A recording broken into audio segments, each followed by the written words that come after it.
I'm about to put up my 3.6 meter long Vortex antenna up for testing. Now, essentially, it's capacitively loaded, you could argue.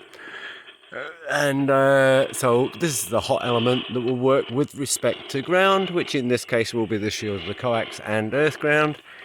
The system has a remote operated magnetic tuning system, so as you can see that's just there. So I send the DC out the coax to make the adjustments there. And you can consider it an extended ATU, because down at this end is where I send the DC up by pressing this button. But I also have a capacitor across the input from the transmitter side that's variable. So you can consider it a stretched out ATU. So here we go. Hopefully you can see the rotating magnet. I press the button there and that turns the magnet there. So I'll just press this button and that tunes the system. Okay, well I've risen the Vortex antenna quite high now. It's not as high as the 80 meter inverted V, but it is quite high. And it's got the inductive tuning up there that's tuned it in fairly well, not perfect, but under a 2-to-1 I think. And it's got coax running up, and it's running on the IC705 here with an external battery, so that should be around about 10 watts. So that's on 3.691, and the 80 meter inverted V is on 3.692. Now, you'd know the IC705 can't be doing any more than 10 watt, but I'll show you this one. It is set for 10 watt. Now, it's very early still in the day, not ideal for 80 meters, but I'll just show the SDR here in VK5. Now, I'm on 3691 there, and you can see there is a little bit of a trace, but 3692 just beside it is weaker. I'll jump up to that. So there's 3692. So that's the 80 meter inverted V. I'll zoom this up more so it's less difficult. So that's the 80 meter inverted V. I'll jump down to the Vortex antenna. Oh, the inverted V just came up a little bit, but not much.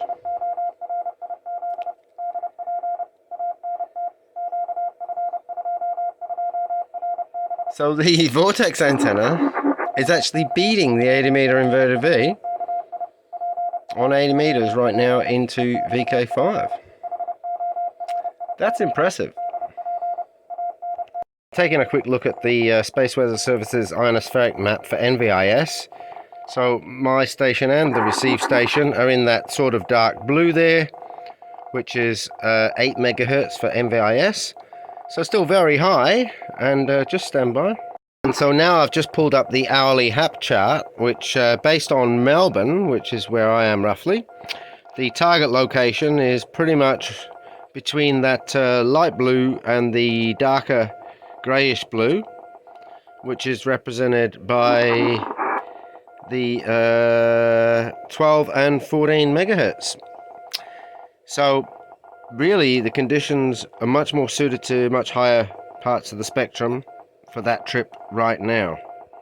And yet, amazingly enough, trace on the left is the Vortex antenna, and the trace on the right is the 80 meter inverted V. I'm sorry about the poor lighting here and stuff, the glare.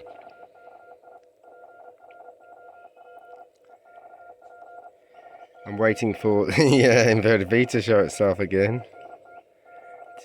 Yeah, it's coming in. It's very weak though in comparison. So I'll just jump up to the inverted V.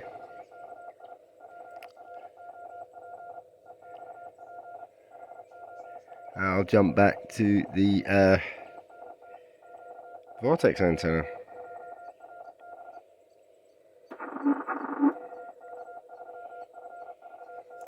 Absolutely fantastic.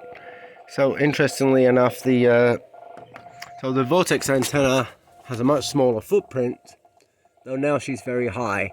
Now essentially the top section is the active element. It cancels magnetic coherence in the H fields, and it encourages basically loading in the E field.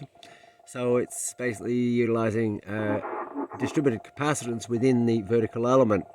Now, of course, whatever's going on with that antenna is working with reference to its surrounds, and so that is, of course, the exterior of the coax shield and physical ground. So it has a potential difference then with the shielded coax and ground. So E fields would be doing this sort of thing, and then the direction of propagation would be out that way. If it had radials, for example, one that angle and one that angle and so on, then the E fields would be between those and it would have a higher angle of radiation. But although it isn't necessarily radiating a classic TEM wave or Hertzian wave, this is more along the lines of a LMD, longitudinal magnetodielectric wave. It's basically more so in the E vector, in the E field. So there you go, pretty cool. And I can press a button to tune up there.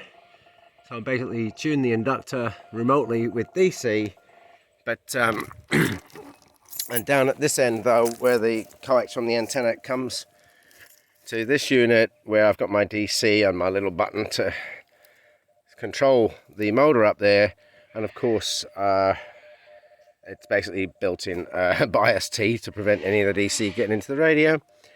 And on this end though, I do have a capacitor bridging across the input from the transceiver, where I can trim things there. So absolutely fantastic 7.3, and thanks for watching. Okay, it's a little bit after 7:20 p.m, just going on dusk now. That's the trace on the left. There is the Vortex antenna, 3.6 meter long, active element. Trace on the right is the half-wave inverted V 80 meter dipole, and this is in VK5, and of course not suitable conditions right now from my location to VK5 for 80 meters. This is not about how good they're getting across, this is about comparison. I know that the 80 meter inverted V is a kick-ass antenna.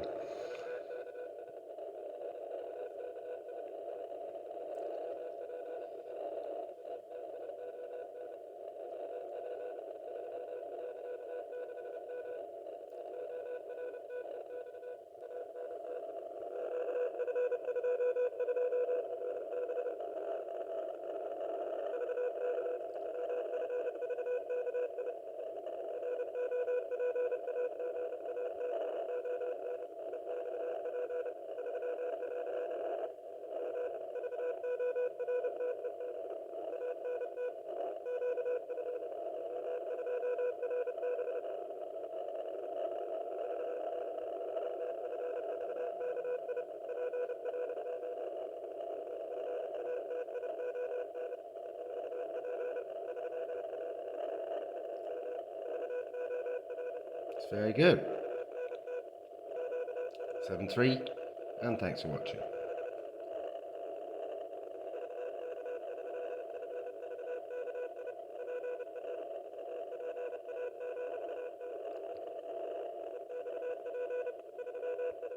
Okay, so that's the Vortex antenna, that's the active element there with the tuning unit beneath, and then of course the ground reference being the coax running straight down. Off to the right here, up there is the apex for the inverted V for 80 meters. There she is.